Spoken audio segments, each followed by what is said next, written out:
All right, you guys. So y'all already know what's up, man. I am here live with my brother from another man, the Honorable Pastor Rufus. As you guys already know, man, real pro ballers podcast show. I don't know what episode this is, man. Make sure that you guys go subscribe to his channel, man. It's all about, growth, mental development, faith, and just honoring each other and loving each other. You understand? And blessing each other.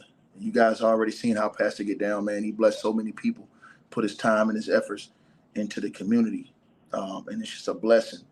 All the things that he does. And so, if you guys haven't subscribed to his channel, go get that growth from his channel. And so, I want everybody to check it out. I will put a link in the comment section to that. Also, he is over. You can catch him over on the Kareem Report with Kareem, the Kareem and Elder Show, one of the top basketball shows. And you guys know they be cooking on them Lakers, man. But one of the top basketball shows out, period. And then also, Pastor is now cooking on the Beat radio station where Kareem is stationed at. You guys already know what's up with that. If you don't know, we're going to put the link to that in the comments. He is doing the NBA basketball commentary on there. A lot of you guys who are subscribed to my channel who've been checking him out, you guys seen some of the videos that he's dropped over there. Great content, man. So you guys make sure y'all tap in and subscribe to that.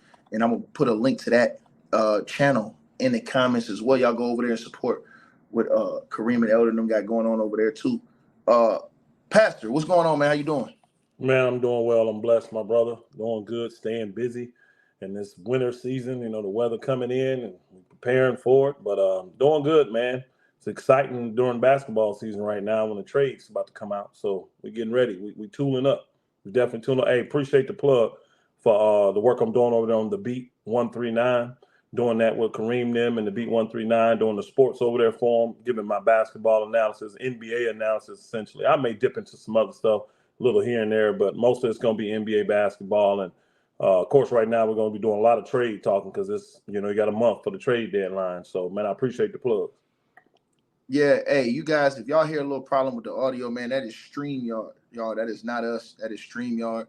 So bear with us through this episode, but we're gonna get it through. We're gonna get it through. StreamYard will probably have to fix this up. They probably had a little technical issues going on, but y'all make sure y'all stick with us and smash that like button on y'all way in. Let's get right to it, man. The Bucks, Giannis and Antetokounmpo, the Bucks have been rolling the last week. Big win, 40-point. They dominated them in the first half. Coach set all the guys down for the Celtics in the second half of the game. Also, after that, they won back-to-back games against the Warriors, and then went against the Sacramento Kings and got them out of here too. People now still don't want to give them credit, but I want to start with Giannis, man, and I want to ask you, why don't you think that people want to give this guy's credit? This guy's averaging a career high 31.2 points per game. You understand what I'm saying? In a career high, and he is out here doing his thing big time. And I don't understand why people don't give Giannis the respect that I believe that he thoroughly deserves. A lot of people discredit him, say he don't have no moves, and say that he's just a robot. But somehow this guy, saying the wins are there. They're second place in the East, even with all the deficiencies the team have.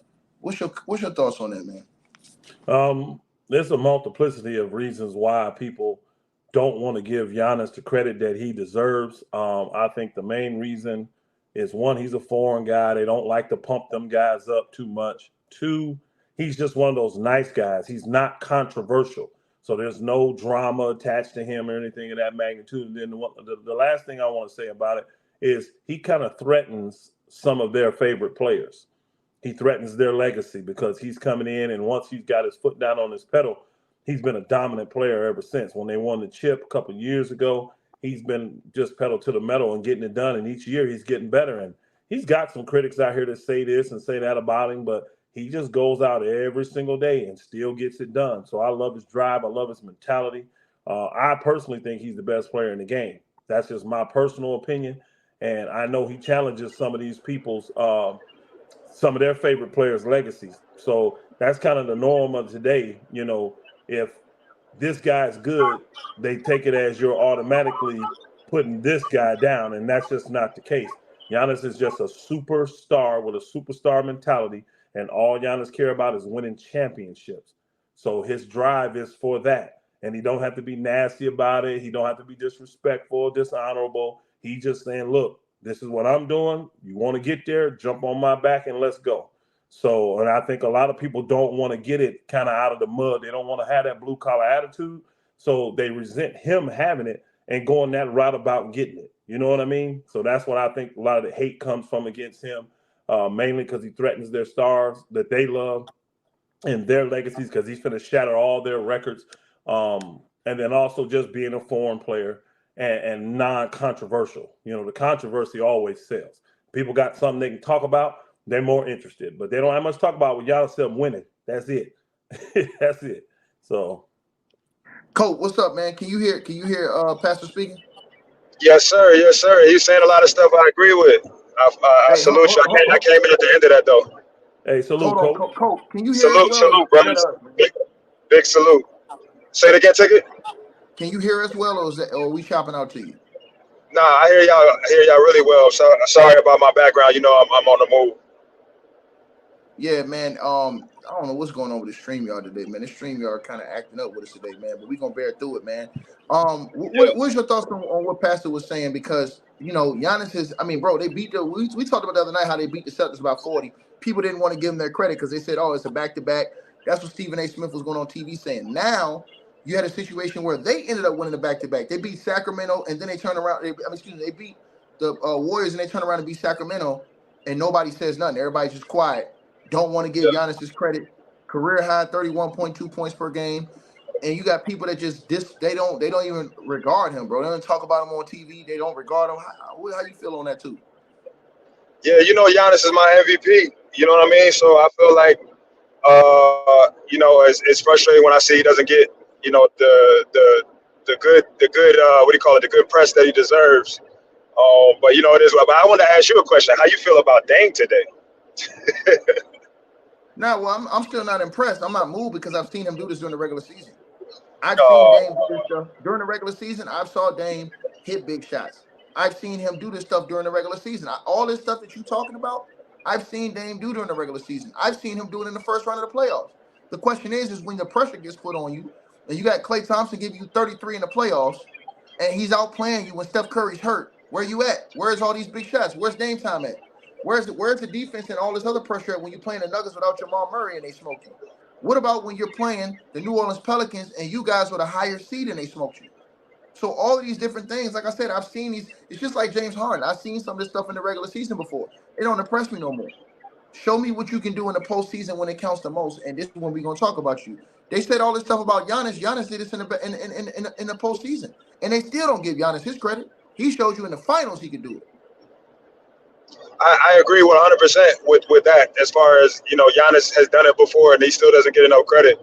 But I'll say Dame has never played with a Giannis before. You know what I mean? So, you know, the closest thing was Melo, but you know he was towards the end. So for me, I think this is the first time we're gonna see Dame with a team fully loaded.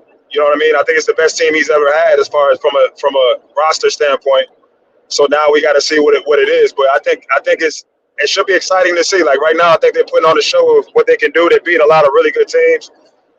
You know, to beat Sacramento on the second end of a back-to-back, I think that's a pretty impressive win. And you know, it's a lot of season left. I still think there's a lot of improvement for them to do. So, but the sky's the limit. Right. Okay, no doubt. And again, you guys, y'all bear with us because this is StreamYard. This is not us that's having this problem. It's a StreamYard, and this is the reason why it may sound a little choppy, but it is what it is. Pastor, man, and so let's talk about the Bucks ranking, man, as a team, man. What are some of the things that you see that you're pleased with or you're displeased with the Bucks squad, man? Because me personally, when I look at the Bucks, again, I see that they have them losing Drew Holiday to me was major because they have major problems at the point guard spot defensively, guarding guys and keeping guys in front of them, which to me puts everybody else at risk. Also, I think another problem they have is that we haven't seen enough of the role players stepping up this year. Bobby Portis has not been he's had some good games here and there. When he plays well, they click. But he hadn't looked like the same guy from last couple of years that was very consistent for them, coming off the bench, giving them those big minutes and those big points. Also, again, I just like they haven't had real role players that stuck out for me. Pat Connaughton hasn't really stuck out for me a lot. You know, and the role players it's been like inconsistent. Jay Crowder been hurt. What do you think about their role player situation and just their team in general. Yeah, their role players are definitely leaving much to be desired. I actually like the shooting percentage of Beasley. He's doing well there, but defensively, he's been atrocious. Him and Dame have been atrocious. So as a team, though, I think they're starting to gel a little bit. They've gotten a little bit more camaraderie. I think Chris Middleton is starting to turn the corner a little bit. You know what I mean? Getting back to that old Chris Middleton or something close to it. The camaraderie and consistency is all they really need, though, because you got a man that you can jump on his back and he can ride you. In any series, he's already proven that. I think if I'm the Bucks, I'm looking, even in this trade thing, to still make some moves. I got to shore up my perimeter defense. I got to shore it up from the guard position. I got to get some help there.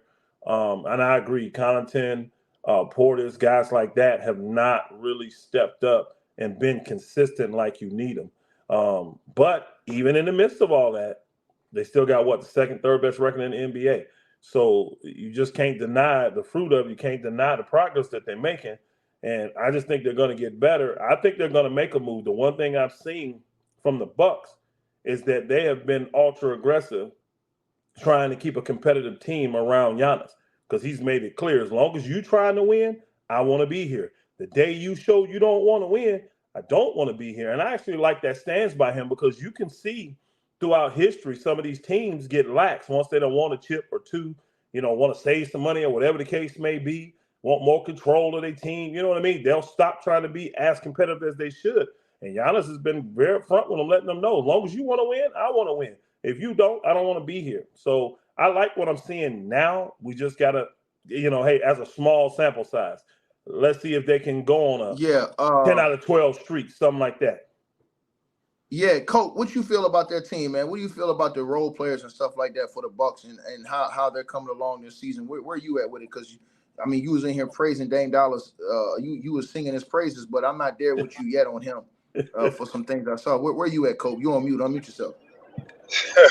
Well, that's because you're a tough crowd, man. You're a very tough crowd. And for me, I enjoy it. You know what I mean? I look at, what these guys are putting out there on the floor. I think Bobby's done a great job. But then he had 20-something just the other night, if not yesterday. I think Bobby's been pretty consistent. Pat's been hurt, if I'm not mistaken, for most of the year. So, I think these guys are, they have championship pedigree for the most part, for the core of their team. Obviously, Chris, we know what he brings to the table. Brooke, I don't go down the list. Long story short, I think they have all the pieces of the puzzle. Can you make a move or two here and there? Yes, and get a little bit stronger? Sure. But I think they got what it takes right now. I think right now it's just going to be about getting reps together, getting used to playing with Dame in those situations, getting their defensive rotation, et cetera, and getting ready for the playoffs. I think they got everything they need right now, being honest with you. And I rarely say that. You're on mute, Ticket. You're on Pastor, mute. my bad. Pastor, what do you think their ceiling is? What is the Bucks ceiling in your opinion? Oh, it's definitely NBA championship. That's the ceiling. I agree with Cope on the fact they got championship pedigree and they can make it. Again, I just think they need to shore up some things scheme-wise or whatever the case may be, bringing in a couple just minor moves, little chip pieces here and there. They don't need a third splash star. They already got it, really. They don't need nothing like that.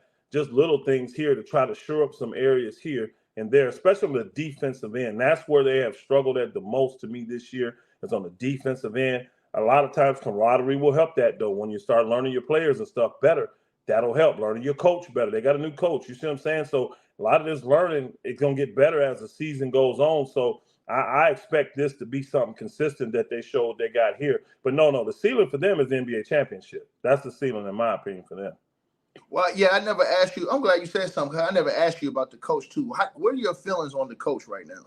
What are your true feelings on that coach they got right now, Adrian Griffin? I don't have a problem with Adrian Griffin. I think it's amazing to me how people have never played at a high level, never coached at a high level, never done anything on any high level, but feel like they are qualified to grade and judge people on that level. You know what I mean? You'd never go to Amen.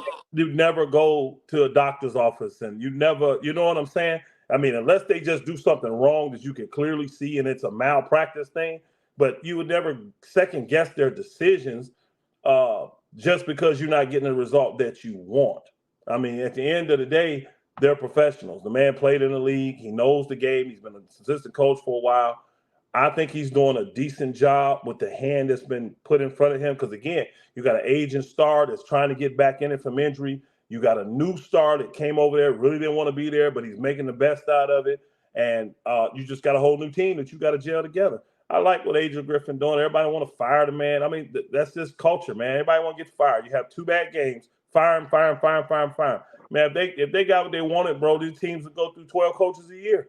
You know what I mean? So I think the man's doing good to be a rookie coach. He's a rookie. Here's the facts. He's a rookie coach and has his team second in the NBA. That's just a fact. He's doing good. I'll take that from a rookie coach. You know what? I'm gonna say this. I was off the board with him at first, and then I thought about what you said, and I said, you know what? Because I thought about everything. I said, and I was thinking this in my mind the last couple of weeks. Because I was real hard on him at first. And I said, you know what? What is he supposed to do if they traded away one of his best defenders at the point guard spot? And now you have one of the worst defenders at the point guard spot. Excellent offensive player, superstar. Yep.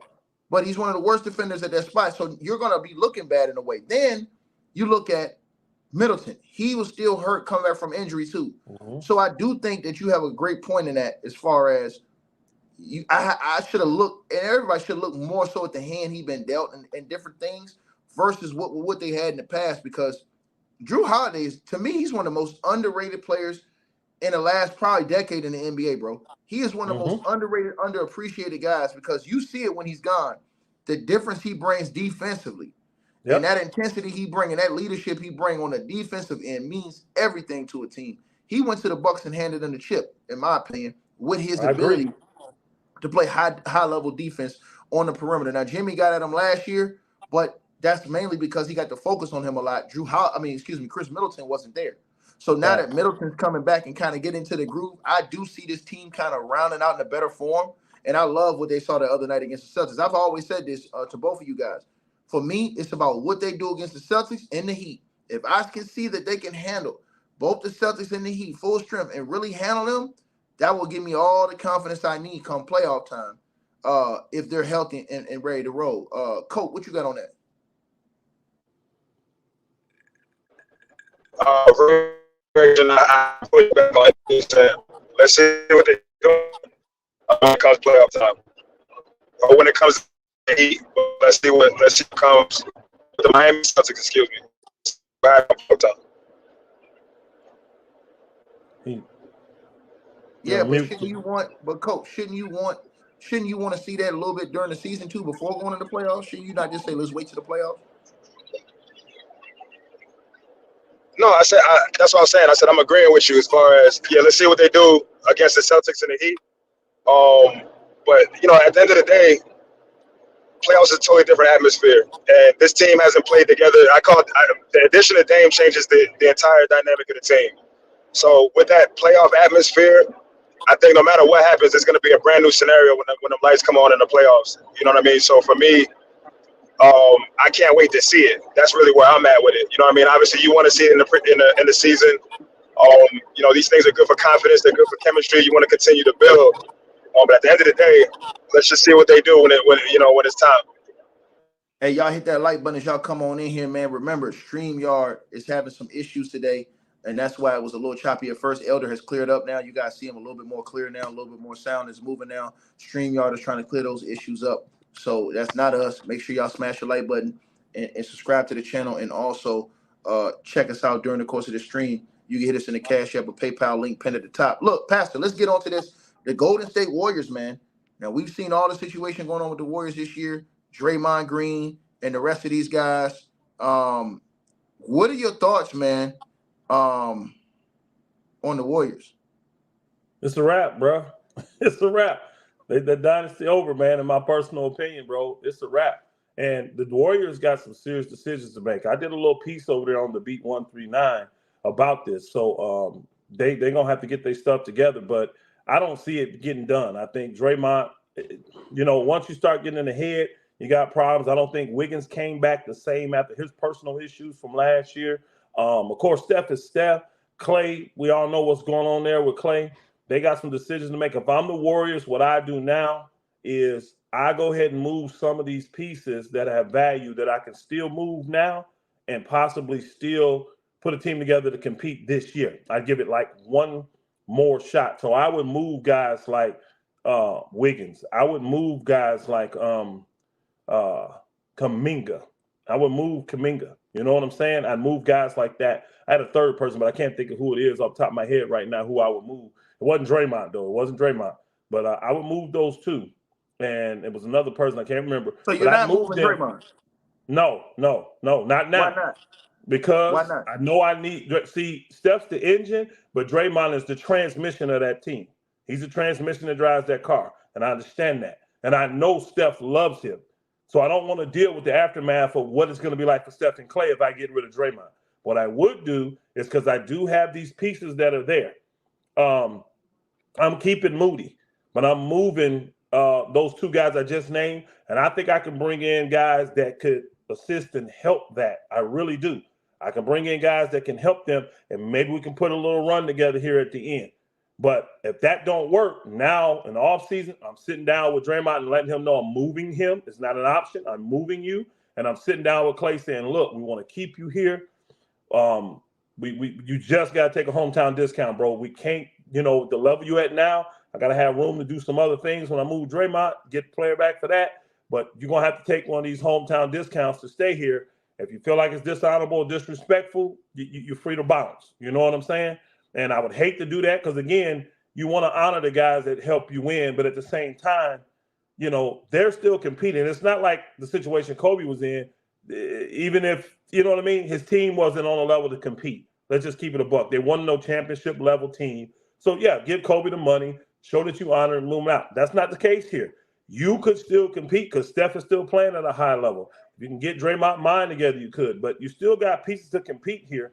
So that's what I would do for this year alone. If it don't work, now I got to have that hard conversation and let Draymond know it's time to split up here. I got to get rid of you, bro, and talk to Steph. Because Steph at a point, he's not going to leave. You know what I mean? I don't see him going anywhere. But I got to let him know I got to get this dude out of here, bro. I got to get him out of here, and I got to see what's up with Klay.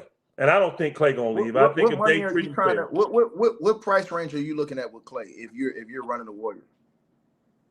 What they put out there earlier, about 2 year 50. 2 year 50. So you're only looking at a 2 year. You're not even going 3. Nope. I mean, I may do 3 year. I mean, to respect him, 3 year player option, 3rd year. I may do that. Yeah, for Klay, 3 year 75 player option. You see what I'm saying? And I know he gonna probably think that's disrespectful, dishonorable because look what Chris Paul got. Look what Kyle Lowry got. I can see him saying, man, these dudes ain't even my own. I don't want you this. I want 30. But again, they got the highest payroll in the NBA.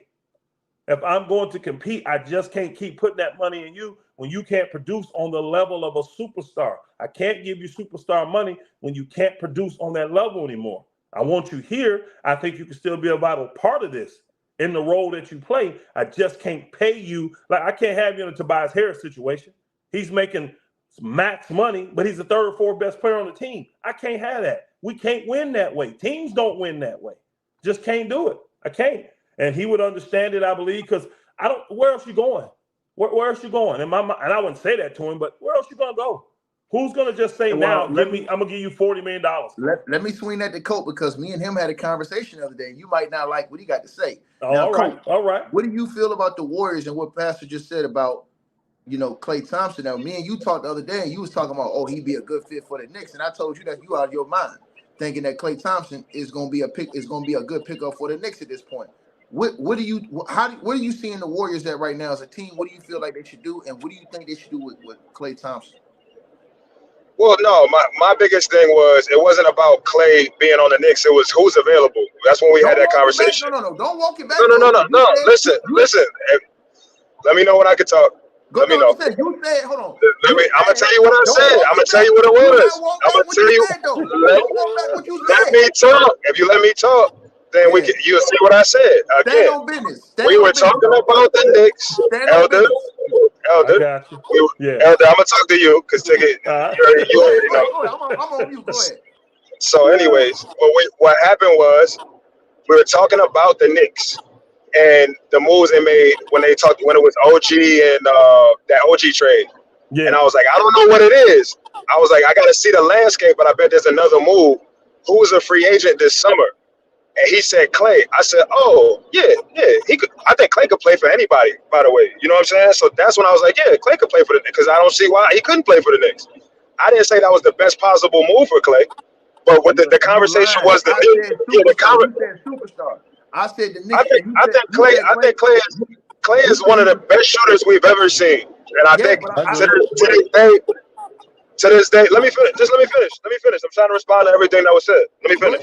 Go ahead. Because I want you to keep capping. Because everybody. No, I'm just telling you everybody. I'm just saying. Okay, so everybody remember that was the conversation, and that's what I said. Like I'm not backtracking anything, but the point of what I was saying was not that he should be traded to the Knicks right now. The point was, who's a free agent? Oh, if he landed with the Knicks, why wouldn't that work? That was the conversation. You said he wouldn't. I said he could play. I think Klay could play anywhere. 1 second. The reason why I said that to you, Cope, was because listen to what Pastor just said. He just said that if he is the Warriors, he only going max 3 years, 75 million, 25 a year. If you're the Knicks and you're talking about getting Klay as a free agent, he said he would let Klay go into free agency and see if he can get more. So if you're the Knicks, how much would you offer? How much do you feel like Klay is worth in free agency this year? Again, I have to see you understand these decisions. You have to know the whole landscape. You know, that's a part of how these decisions get made. So I can't say that off top. But the point is, he's one of the best players that are in free agency this summer. You looked it up and you told me those names, and I'm like, yeah, Klay. You know what I'm saying? He's at the top of the list. Would you go $40 million a year for Klay Thompson if you're a team looking at a free agent? I wouldn't say it's impossible for him to get. I didn't say that. You ain't got a cap. I don't think that's out of the question.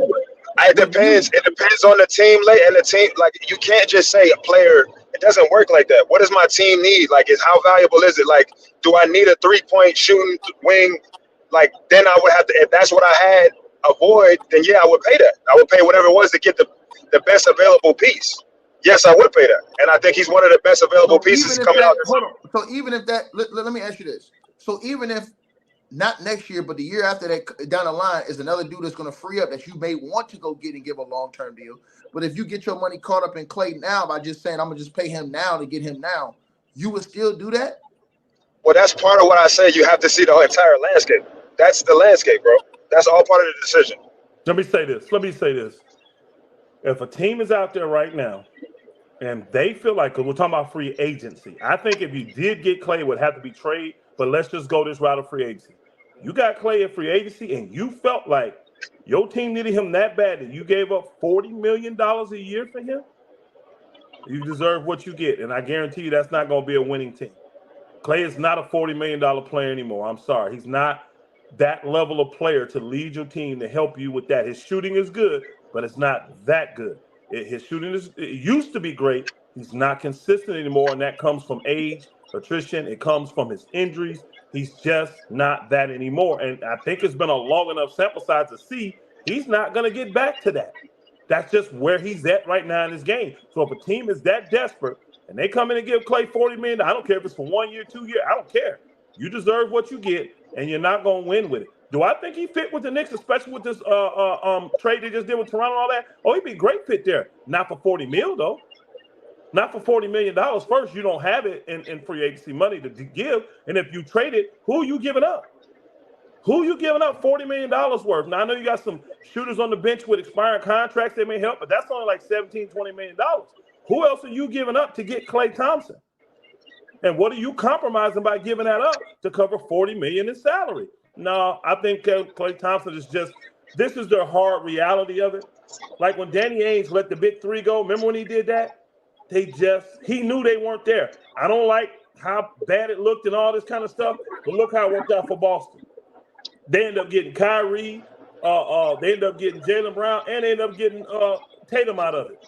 It worked for them. It kept them relevant instead of them falling off the cliff because you tied emotionally to these old dudes who can't play no more, and now your franchise is wrecked for 10 years trying to recover from it. Now, Klay, we got to have that. That's why I said we got to have a real, honest talk. And if Klay feels disrespected, that's all I can do. That's it, bro. And I'm gonna look him in the face and just keep it a buck. As a man, you may not like what I'm saying, but you will respect me when I sit down as a man face to face and tell you where I'm at. If I'm a GM, I'm telling him where we at. As an organization, we still feel that we can compete, but we can't compete paying a player $40 million that cannot produce on a $40 million level. Just can't do it. We cannot do it. And I think he would understand and stay. His feelings will be hurt, but the offers out there, because what money does he need? Klay don't need money. It looked bad him just leaving just because he can't get the money he wants. Klay will stay. He end up staying. That's what I believe. Let me shift this to you again, Elder, and then I'm going to go to the Colt. Let's talk about the Celtics. So Okay. the Boston Celtics, again, we saw them play. A lot of people made excuses for them losing that game against the Bucks. They got wiped out off the court. And a lot of the issues show to me with the Celtics. First of all, the Jaylen Brown issue. I like Jaylen Brown, $300 million, man. To me, he hasn't played up to that. And I'm just being honest. Also, the main thing I want to talk about is the coaching from Missoula. Do you feel like the coaching in that style of play where they shoot more threes than twos and they live and die by the three, do you think that can win them the championship, which is their goal? My answer is no. I don't believe they can win with this three-point shooting mentality that they're playing with now. But I'm probably going to have a take that they probably won't relate to. I actually feel bad for Missoula because he's between a rock and a hard place. You can't go into this era and battle these players, bro. If that's how Jason Tatum and Jaylen Brown wants to play, and they're giving these dudes $300 million contracts, who you think they're going to get rid of when the chatter starts in the front office? Missoula, not these players. They're going to be gone. So he's almost forced to do it the way they want to play. Now, what I believe is going to end up happening, I said the same thing. As soon as Bradley Beal signed on the dotted line, y'all remember me coming online saying Bradley Beal got 1 year, y'all. He got 1 year. They're going to pay that contract 1 year. If he don't turn that thing around, and I'm not saying he got to win a chip, but they got to see significant progress with this team. If not, he's getting traded. Oh, honey. Remember, everybody was going crazy. You know what I'm talking about? Elder shit. Where's he at now? He's in Phoenix. And the same thing's going to be for Jaylen Brown. He's got 1 more year after this year. And the only reason he has that is because Tatum got 1 more year on his contract. You know, with the extension kick in, he's still going to be getting paid like $36 million, I believe, next year. So they're going to give him that grace year. But when it's time for both of them to make that money, if the Celtics have not won a chip by then, Jaylen Brown going to be out of there, y'all. Because they believe in Tatum. They believe he's the man. He's the face of the franchise. He's the future. They believe in him. And they're going to do whatever it is to keep him. And they're not going to pay both these dudes just to make it to the East Conference Finals getting smoked or getting an injury and getting thrown out in the second round. They're not going to do it. The math don't add up. These dudes don't have the money that Golden State and Ballmer and Clipperville got. They don't have that, bro. They don't have it like that. They're not going to be paying 2 guys $300 million and they're not winning chips.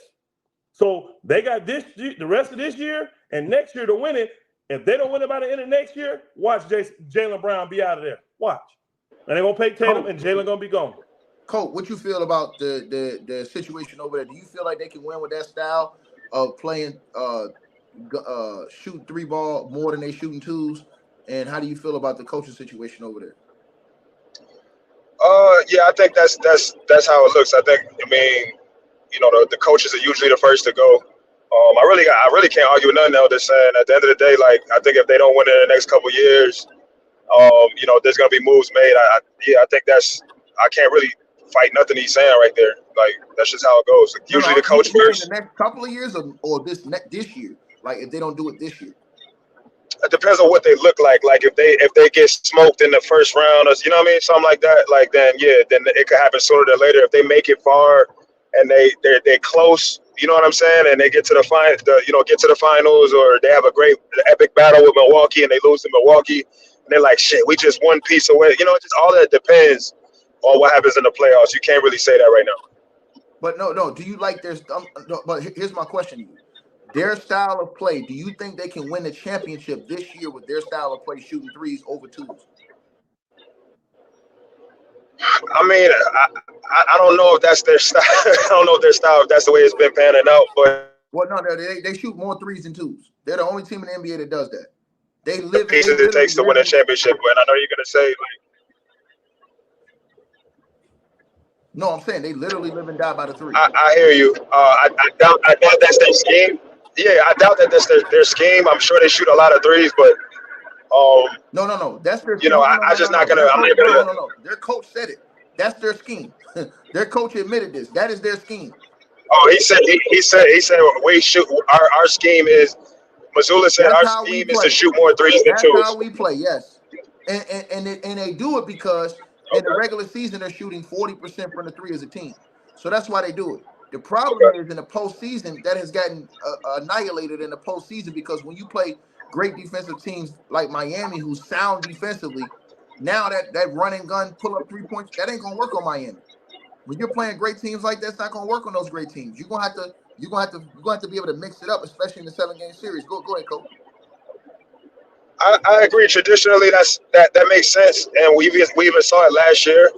But you know, I'm hesitant to say that with young up and coming teams. I remember the last time that was said was to Steph and the Warriors back when they was playing Memphis and they was getting beat up. It's like, this is, you can't win by shooting a three ball. You can't win. And we saw that happen before, and they became a whole dynasty. And I think Boston is one of those teams. That was a myth, Coach. They shot more. No, but hear what I'm saying. Like this is. We ended up finding out that, there was a special talent over there at Golden State. And I think Boston has already shown they have a special talent, the ability to get to the finals. And you add Kristaps Porzingis, if that's their scheme, and I think are they first in the East right now? Yeah, but wasn't that, hold on. Yeah, so I mean, they're showing. No, I said they're first in the East right now, correct? Or no? No. You said they got to the finals. Wasn't that with Ime Udoka, who was a way better defensive coach? Who they preach defense at a way higher level. Now they are. Yeah, but if you Missoula, again, you feel like you have the pedigree, you have the pieces. I think Missoula was there during that run, if I'm not mistaken. So they know a lot of the. Yeah, so he has a lot. They know a lot of the principles. He was a part of what took him there. You don't even know. As a coach, I know he could have been the coach that instilled all those principles. It could be that. You know what I'm saying? So we're not sure. It goes. I just said it could be that, but the point is he was a part of that culture. So a lot of that defensive stuff, there shouldn't be a lot of crossover if he's been there. You understand what I'm saying? So that being said, they still have the pieces. They've added a major piece in Kristaps.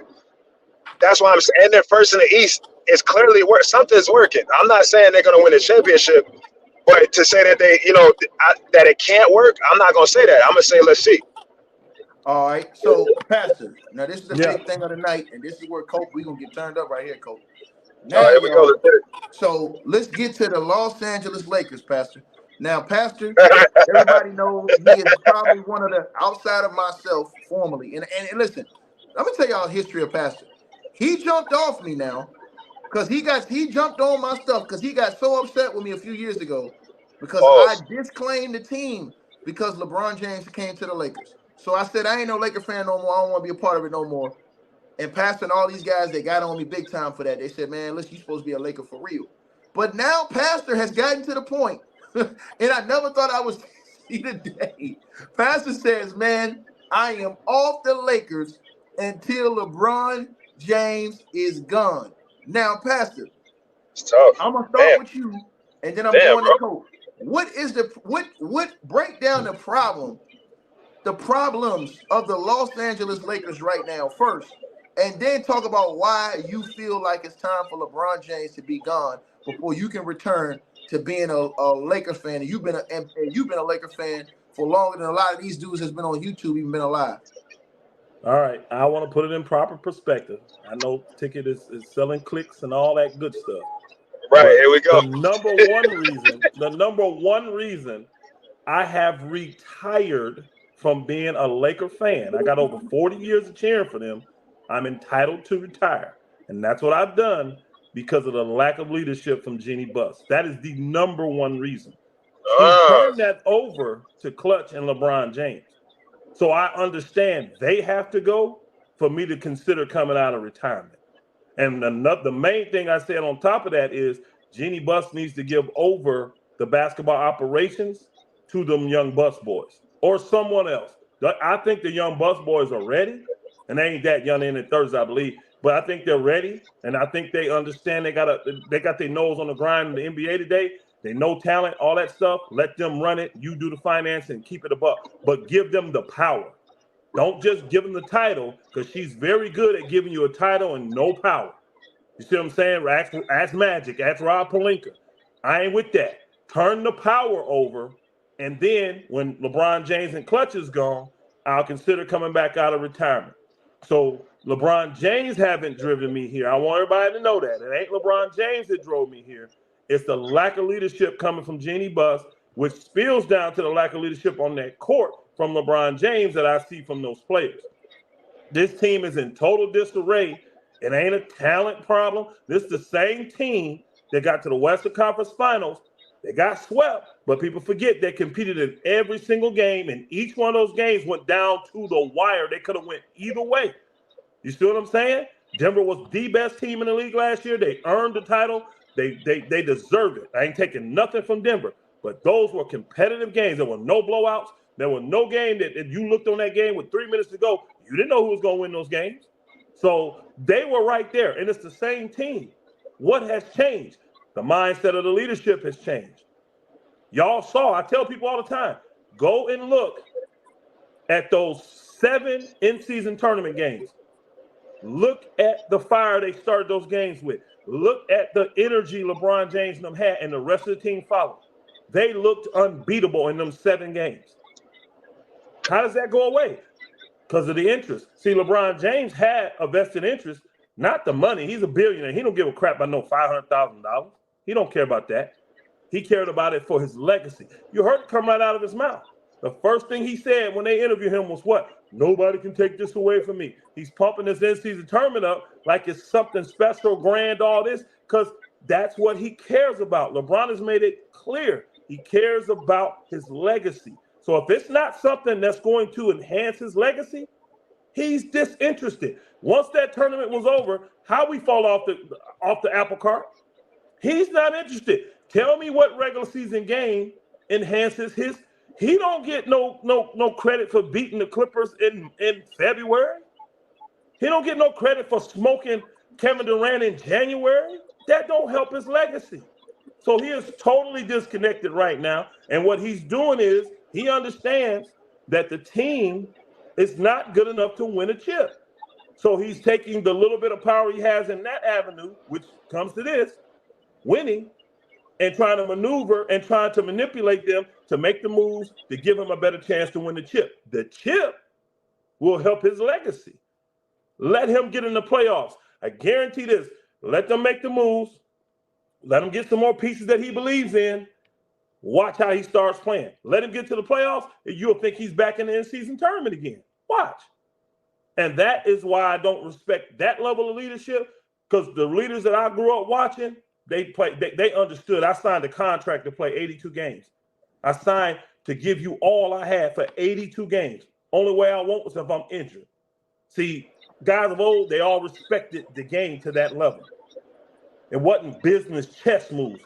We played to win. We played to win. It was entertaining, and they understood that. That's why they played 82 games. These children may only get to see me. These people may only get to see me 1 time this year, 2 times this year. So they understood that part of it too, how to build the game up. I hate the way they disrespect the game now. If it don't benefit me today, I don't want no parts of it. I don't want to play. I'm hurt. I'm on the injury report. I don't care about all that stuff.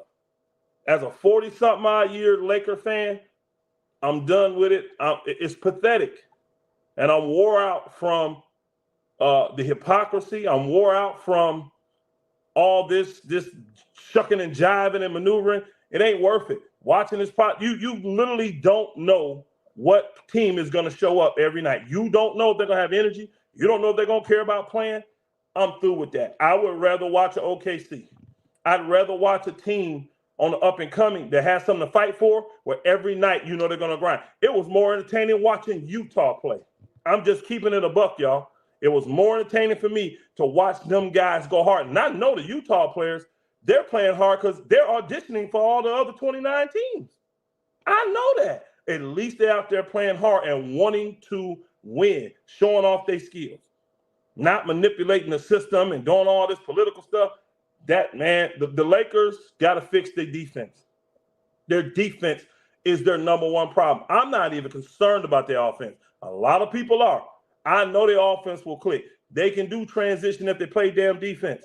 I'm concerned about their defense. You cannot stop penetration coming in that lane. You're not going to beat teams. It's that simple. Cope, man. Pastor just laid down the law, man. He did, didn't he? Hey, Cope, and I still think deep down inside he really think it's LeBron James more than what he's saying. But go ahead, Cope. What you got, man? Man, my question. I got a question. So, like, you know, if you saying it's Jeannie, what exactly would you like her to do about all of that? Like, what's the move? Like, what do you? I'm just curious. I said it. I'll say it again. Give over the authority and the leadership responsibility of the basketball operations. And I mean give it over. Don't just give them the title, but then you still run it with your little brain trust that don't know nothing about basketball anymore, right? Give it over. What moves, but what specific moves I'm saying? What would you like to see? There's two younger bus boys. They're in their 30s. Give it to them. Not that, but like, all right, so let's say they're in position. What moves? I'll get to it. I'll get right to the chase. If I'm Jeannie, if this is me, and I'm trying to take my team back and get it right, I done screwed up. I'm making amends for it. I'm giving them full authority of the basketball operations like I gave my brother back in the day. Jim, remember we did that? I'm giving it to them. Then I'm going to LeBron and I'm telling him it's over. It's just flat out over. I can't force you, but we would like for you to opt out this summer and go wherever it is you desire to go. We're going a whole nother route. If you don't opt out, LeBron, we're going to trade you. So the move that you want to make is to get rid of LeBron. It's more than that. I started with taking over the basketball operations because you can get rid of LeBron and still be a crap show because that's what she's been. Let's just keep it a buck. Since her dad died and she took over, if you take out that 1 year that the Lakers came in and won that chip during the bubble, what has she done? What has she done? It's been a crap show with her in well, they'll say last year. They'll say last year they won the in-season tournament. I mean, they won they went to the Western Conference Finals. And no problem. So if you take out the chip, again, you got that net. Look at the rest of. She's been there since 13, y'all. 11 years. You got 2 successful years. Then I guess 2 successful years. And let's keep it a buck. They did come up under LeBron's watch.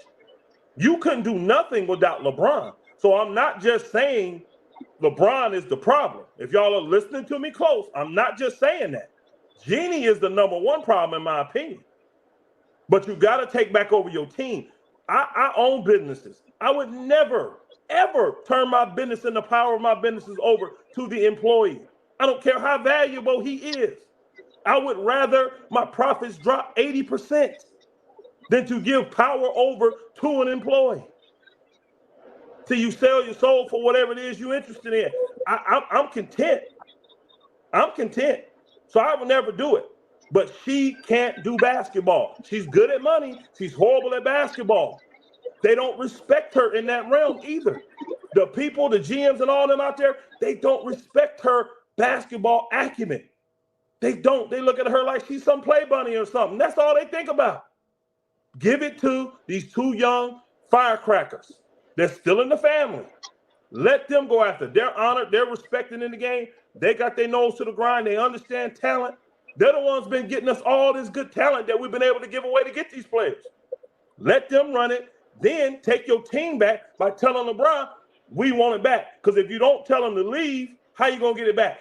He ain't going to work with you. LeBron has already shown that. He's already shown it. I've never seen another player that there's never been a player in the league good enough to play with him, and there's never been a coach good enough to coach him in the league. I asked this question online earlier. Who is the best what coach was good enough to coach LeBron James? One of his fans finally said, well, E. Spo was good enough. I said, you sure about that? He said, yeah, E. Spo's a Hall of Fame coach. I said, then why did LeBron try to get him fired? Why did LeBron try to get him fired? If he was a good coach, why did LeBron try to get him fired?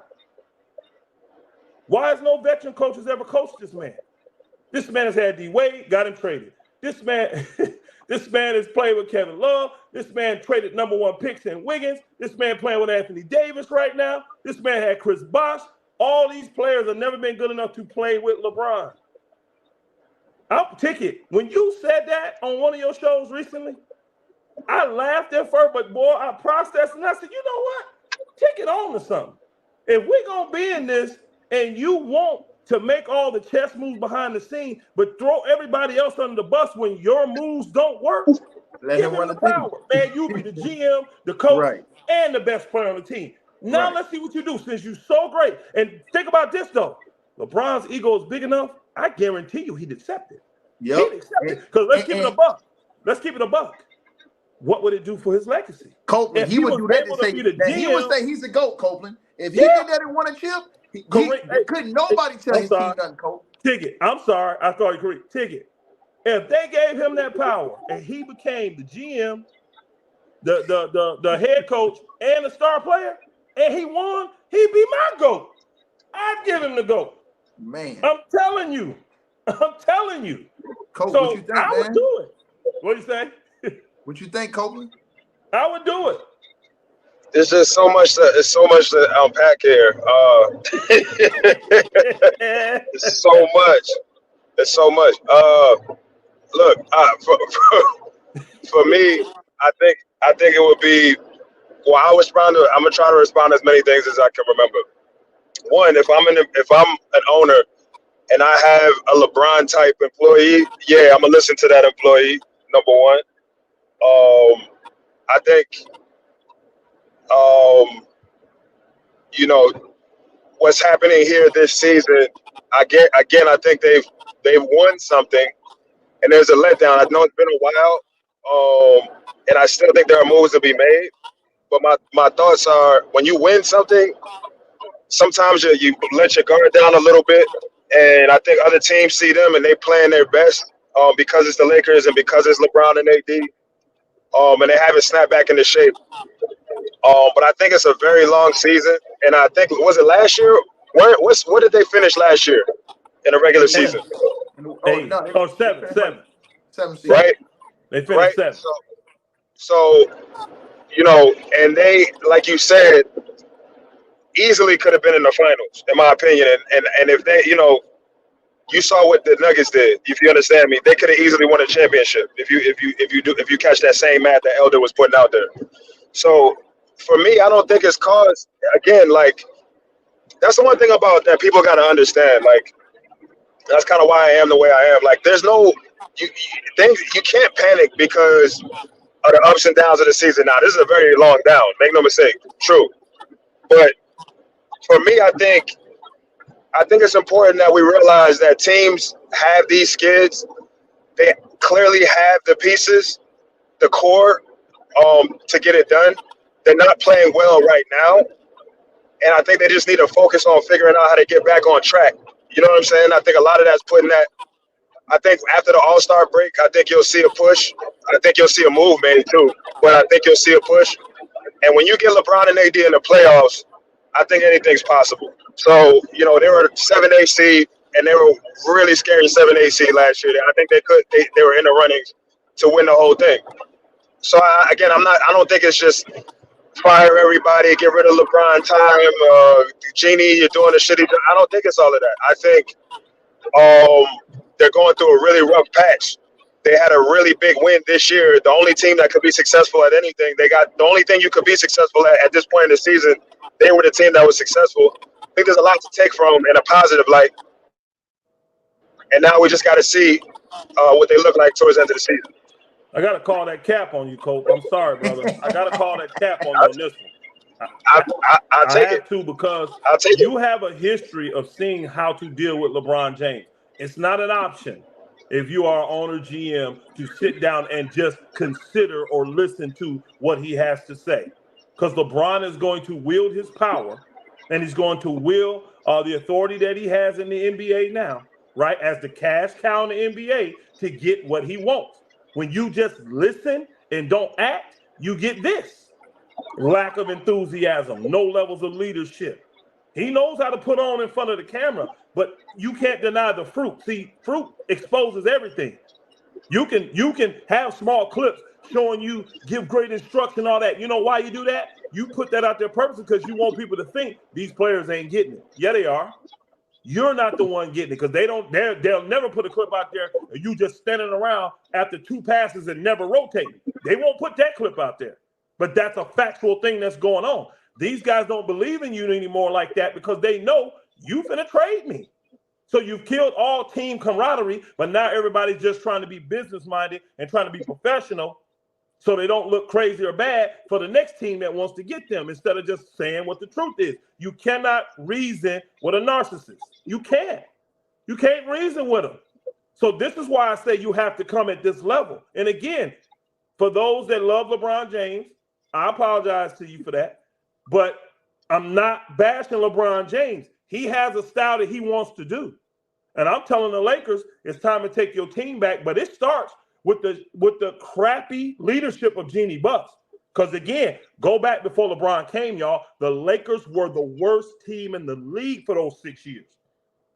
Record-wise, they were the worst in the league. That's on Jeannie Bucks. So LeBron actually kind of came in and saved her tail. This is why she has this loyalty to him. He's made all this money for her. Her legacy was going to be in the tank with the Lakers. But now she has a championship. Now she has an in-season tournament championship. Now she has a Western Conference Finals appearance. That's all because of LeBron. So I'm not blind to the facts.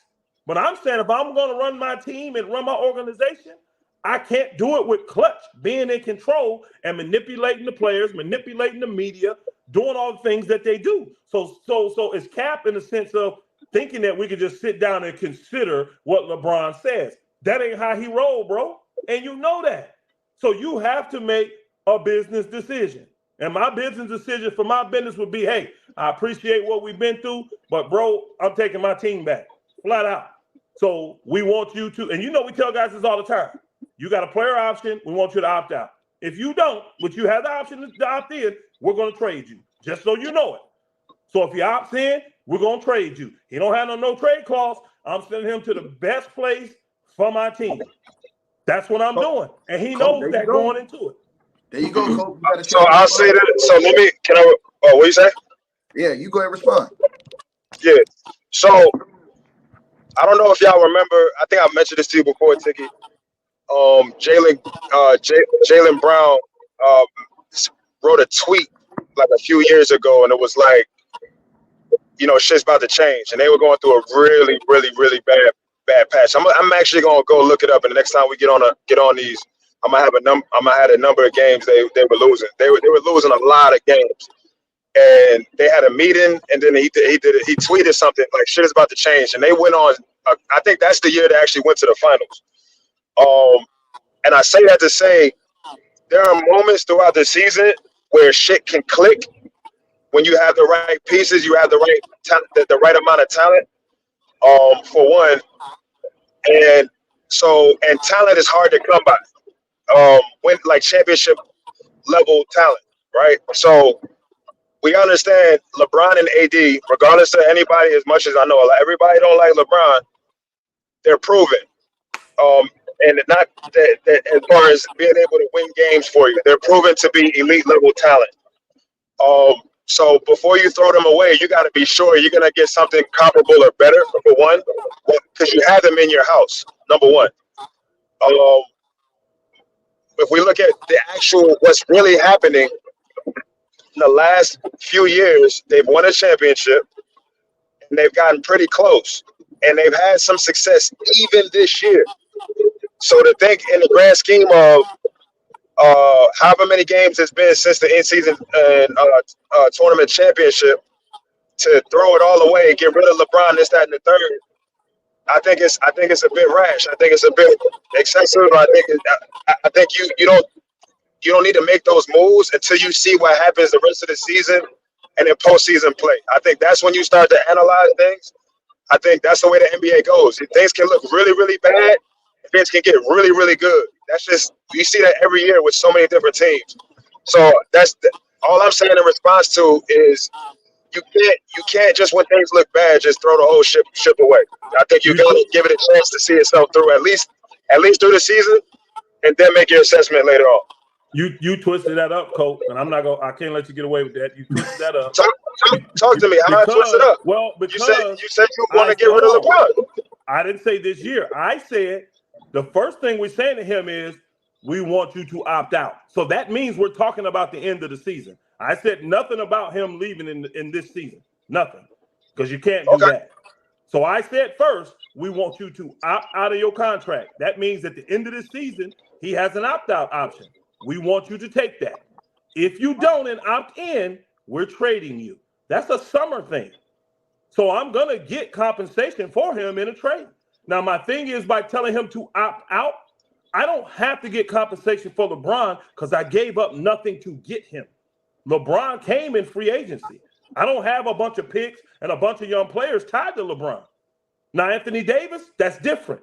He ain't walking away from me because I invested in him to get him. LeBron, I had money, he came. So if he decides to leave like he's done, and see, that's me giving him the option that he's exercised his whole entire career. See, that's another notch for his legacy. He don't want to be traded. He don't want that stuff on his legacy. I don't want to ever be traded, and I don't ever want to be accused of not finishing a contract. Great. I'm still giving you the option to keep that. Just opt out. You finish your contract, opt out. If you don't, I'm letting you know I'm trading you. So then I'll get $50 million of assets back. And the way the league is now, I'm going to get a haul for LeBron. Still at 40 years old, I'm going to get a haul for him. And it ain't just because even if he fall off from play, they're going to do it for the cash cow aspect of it. They're going to do it for the popularity team aspect of it. Somebody's going to give me pieces that I can use to rebuild around Anthony Davis and whatever trades I made this year to try to win this year. And I'm going from there. People have this misconception that the Lakers don't have no picks. That's not true. The Lakers only have one pick they can trade. They have all their other picks, y'all. They just can't trade them because of the way these structures of these deals have been. You know, the Pelicans got them hog-tied of 4 years because of this one pick that's left for them. Once they make their decision, all their other picks are there. They either getting this 2024 pick or the 2025 pick. Lakers make the playoffs this year. They're going to push it down the can again and go to 2025 and take that pick. Then we know the other picks that's going to be available. So they have picks. They just can't trade their picks. They only can trade one of them right now. I never said anything about getting rid of LeBron right now. Never said that. I said that I'm going to tell him to opt out. So that's an end of the year decision. Well, I misunderstood. I stand corrected. To me, it sounded like you were like, you know, the issue is LeBron. Get rid of LeBron. Da, da, da, da. So that's the way I misunderstood. A lot of people that love LeBron, they hear it that way. And I kept trying to say, it's Jeannie, y'all. It's Jeannie. But she's gotten in the bed with LeBron and Clutch. She's gotten in the bed with him. So they're together. So I got to deal with both. This is more about Jeannie than LeBron. Now, the LeBron lovers, they won't see it that way. But this is more about Jeannie being an actual owner and running her team. I wish she had the cojones that Riley had. Because when he came to Riley in Miami and said, man, get rid of this dude, Riley like, man, stop it. Stop it. We only got you for 3 more years. He ain't going nowhere. You ain't going nowhere. Get out there and play and shut up. That's and a lot of you guys told us. A lot of you guys is going to talk. I'll say, if I can say this, though. Go ahead, Coach. Go ahead, take it. Go ahead, take it. No, I'm saying a lot of guys is going to say something in the comment section. Y'all need to understand, Pastor was once an agent. So he's been around these circles before. He understands how these things work. So I'm trying to tell y'all, my fire is motivated mainly by Jeannie Buss, y'all. It is. I'm sitting here telling you, he saved her legacy. LeBron did her a major solid. He did the Lakers a major solid by coming and winning a chip. Look where they were at. They were the worst in the league, y'all.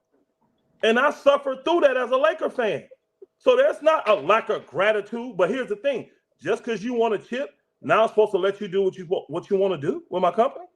Yeah, you go out there and do a good job on the job that I'll create the platform, and you do a good job for me. We as an organization get the credit for it, which is how it works. Now I got to give you overpower. That ain't how business work, bro. It don't work that way. So no. Well, I would push back. The great Lakers won multiple championships too. They wanted to win multiple championships, not just one. You guys. Yeah, that's what we do. It wasn't just about one. They wanted to win 2, 3, 4. Those are the Ticket. Again, I'm speaking about what he did for Jeannie. Everybody's missing it. They're going back to the Lakers. I'm not talking. He did this for Jeannie. Think about it. Her legacy was going to be in the toilet. Lakers was title town. Look what she was doing that first 6 years, bro. And it was getting worse without him coming. Bad pick after bad pick. Team was getting worse. He saved her. That's why they got in the bed together. I understand it. Now it's time to break up. That's all I'm saying. All of y'all have been in bad, toxic relationships. And whatever's good, and you don't know how to just walk away from it. Every time you do, you want to call them at night. That's what they got going on. Right. I'm saying man up and say, you know what? This is it. It's over. This run is over because it can't keep going the way it is because it's just going to get worse. Right. Say we take on Zach LaVine. That's Westbrook 2.0. But this is what I'm hearing. If you don't mind me jumping in, out of respect. Go ahead, Coach. My bad. This is what I'm hearing is you saying it's over. You know what I'm saying? And that's what I'm saying. We can't throw it away right now. And I think at the end of the day, you know, you're saying it. You know, we need to assess at the end of the season. You know what I'm saying? And that's what I think. And I want to say this another thing too. You know, my employee can't this, that, and the third. In basketball, you know, I believe players win games. And you know, as an agent, a lot of times the players have enough feel, especially with a guy like LeBron, and there's a few others in the league that have enough knowledge of game to give really good advice. And that being said, you know, they've been very competitive. Other than the recent skid, they've been pretty competitive in recent times. Like again, like you said, they took Denver to the wire every game last year. There's no other playoff to compare right now. This is the last possible playoff that you could have assessed their performance. They had a really, really good run. And to me, a shot here, you know, a heave there, you know, Jokic did some shit that was like, bro, you know what I'm saying? Like, you know, a couple of those don't go down. We might be talking about LeBron won second championship in LA. And I truly believe that, and that's not crazy to say if you really watch those games. So that being said, you know, the sky isn't falling, fellas. You know what I'm saying? In my opinion, I think the sky can be falling at the end of the season, but it's too soon to be like it's over. And that's quote unquote what you said. It's not too soon because LeBron James is a 40-year-old man. And regardless of what people think and what possibly could be aiding him, he's still 40. He's still going to be 40 next year. So we don't have the same timetable that we have with a regular superstar. Now, let's go this route. Look at the success Denver had. Tell me the number one reason why they had success outside of Jokic.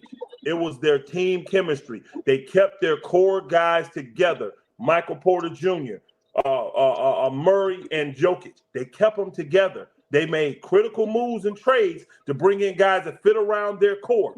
I promise you this. If you had LeBron James there would have been no Michael Porter Jr. because he wouldn't have tolerated him not being on the court, not producing. There wouldn't have been no Murray because every single time he needed him, he'd have got hurt and he'd have got rid of him.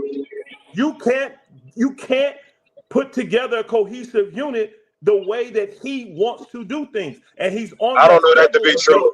AD's been hurt. He's on that. AD's been hurt a lot too. I'm going to ask you obviously, this. Hold on. Since he's been in LA, who is his long? Let's take out Anthony Davis. Because Davis is a superstar, he don't necessarily get to control him. He's trying, but he don't get to. So take Anthony Davis out. But I would say AD. I would say AD is his Murray though.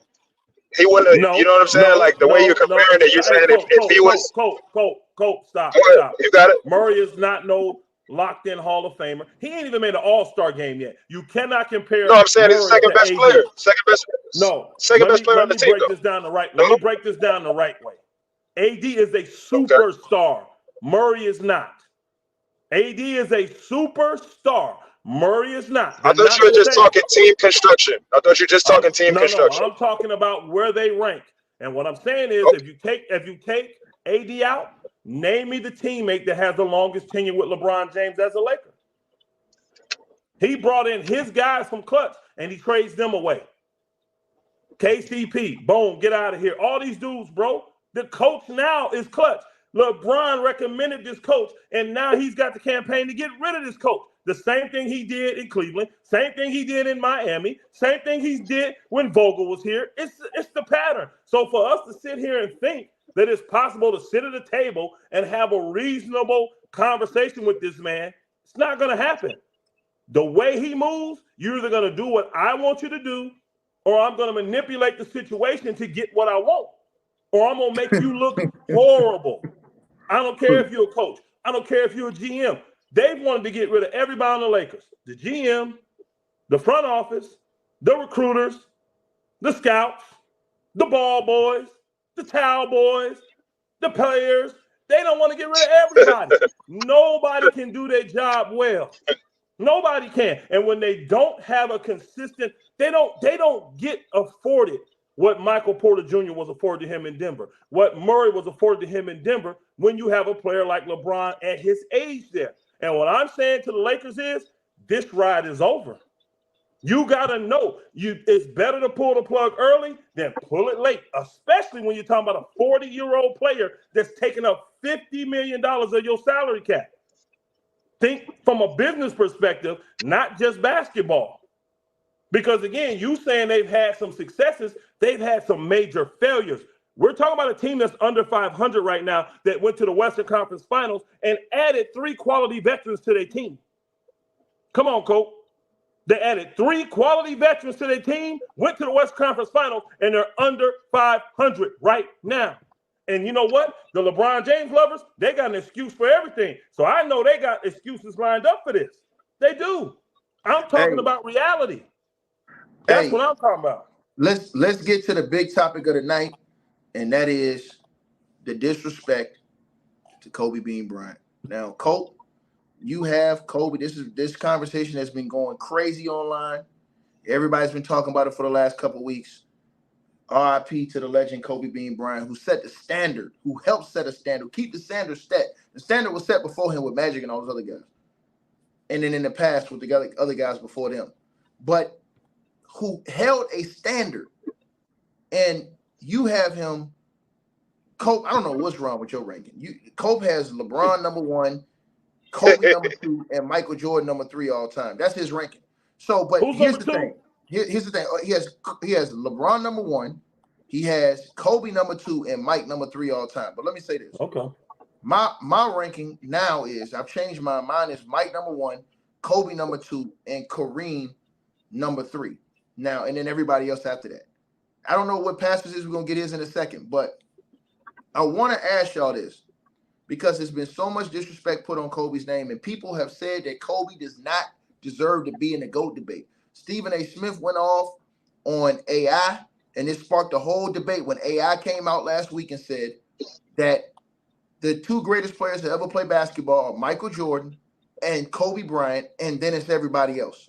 But you ain't going to start that conversation unless you have Mike 1 and Kobe 2, and then everybody else. Then that sparked a huge outrage in the whole LeBron James fan base community. Stephen A. Smith came out and went off on AI, saying he doesn't go off on anything else, but Kobe's supposed to be his boy. But then he comes out, oh, how you gonna put Kobe number 2? He ain't number 2. He ain't the 2nd greatest player ever. He ain't better than LeBron James. He ain't this. He ain't that. So now that sparked a whole debate online. We've seen it on many channels here on YouTube, where now people are trying to remove Kobe Bryant from even the GOAT discussion. Now, Shaq went on Stephen A. Smith's show and got him straight and said, bro, we ain't having no conversation about the GOAT without Kobe's name being in it. He tried to bring up the fact that Kobe had Shaq in his prime, even though the guy he's praising, and we all know that he's running behind LeBron, and he's saying that, oh, LeBron is over Kobe, even though he has Mike as the GOAT. I'm talking about Stephen A. Smith. He's saying that, well, LeBron is accolades and all this other stuff. And here's the thing. When I look at players, I always look at your game along with your accolades, but I look at your game. It ain't just accolades.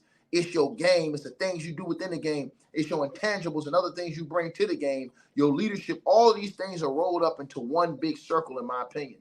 So now, again, they have tried to remove, if you notice that they never had this conversation on ESPN under this stuff, Kobe Bryant from that GOAT conversation and try to say he's not in it.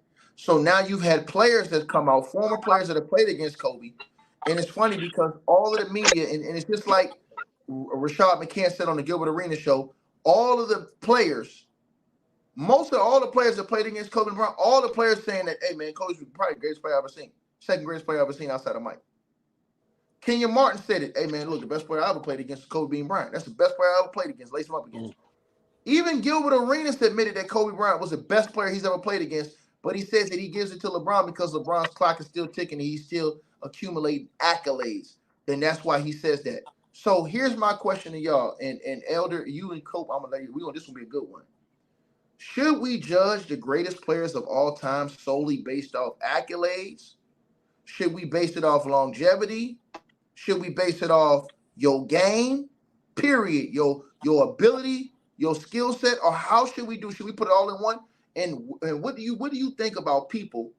And I'm gonna start with you, Pastor, who tried to leave Kobe Bryant out of that GOAT debate, and you know what I'm saying, and have elevated LeBron James and have basically thrown Kobe out and said that Kobe doesn't even belong in that debate. And then it's you after him, Kobe. They're hypocrites. They're just flat out hypocrites.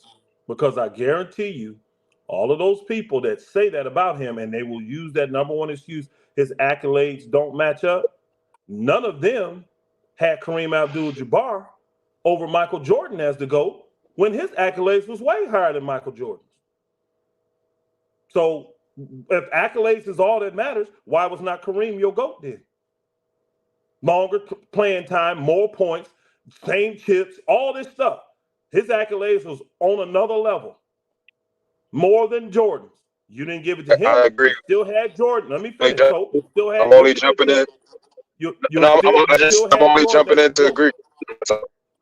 Oh, okay, I got you. You still had Kobe. I mean, you still had Jordan as your GOAT. So you're a hypocrite to sit here and act like Kobe can't be in the conversation because his accolades don't add up to what LeBron's accolades are. See, we throw out the eye test for accolades. That's one thing I'll never do. And see, I believe, again, like a lot of people, that the game is about winning. So I'm going to pick a winner, someone that is leading the charge and in the room. See, that's another problem people have. Everybody don't get to come in this conversation.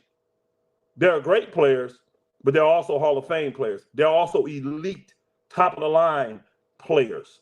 Kobe's in that category. He's in the room. LeBron James is in the room. So when they're in the room, kind of to me, the accolades kind of go out the window. Because I care if you want to ask me what's going to matter more once they're in the room, accolades or winning, I'm going to go to winning at that point. I'm going to go to winning. Now, context has to come into play because some people's winning is different than others. Again, put it all in there. But my eye test, I watched all of LeBron James's career. I recruited him out of high school. I did. I watched all of Kobe's career. I don't know if I missed one of Kobe's games. I think Kobe Bryant is just a better player than LeBron James. I could be playing pickup, which I know is not NBA basketball, y'all. And I got MJ, Kobe, and LeBron there. LeBron will be my third choice. If I'm picking an NBA team, and hindsight's 2020, and I got MJ, Kobe, and LeBron, Brown would be my third choice. That's me, though. It's subjective. That's just my opinions. I don't know why people get all bent out of shape, but I think it's asinine to say, well, he ain't this, he ain't this, he ain't this, and you didn't use that same argument for Kareem, because Kareem should have been your GOAT then, if that's the case. What about the Shaq thing, though? What about people who use that? What about people who use that? And I'm going to let you get on this too, Cole, but what about people who use, like Stephen A. Smith specifically used that? He says, how can I say this about Kobe when he had Shaq for 3 of those championships? I don't understand what that means. No player has ever won multiple championships on that great of a level. With, you know what I'm saying? To be on this level, we're talking the GOAT level. No player that's in the GOAT conversation, even remotely, won without other stars. Name me the one that did. Who did it? So you ranking Shaq as the greatest star, the secondary star of all time? Is that what you're doing? So it's again, it's a meaningless insertion into the debate because all players need great players to win. You're not winning with great players around you, and you especially not winning 4, 5, 6 championships without great players around you.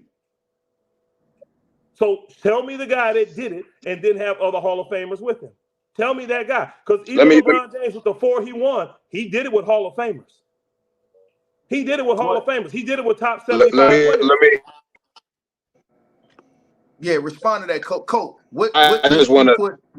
No, I don't have. I feel bad because. Yeah. Hold on, Colt. You broke. Hold on 1 second, Colt. I think you're breaking up. Hold on. You broke up just a little bit. But Colt, let me ask you this: as you come on in, what separates, in your opinion, LeBron James? Because you have LeBron over Kobe and Mike. You have LeBron, Kobe, then Mike. What puts LeBron over Kobe and Mike in your opinion?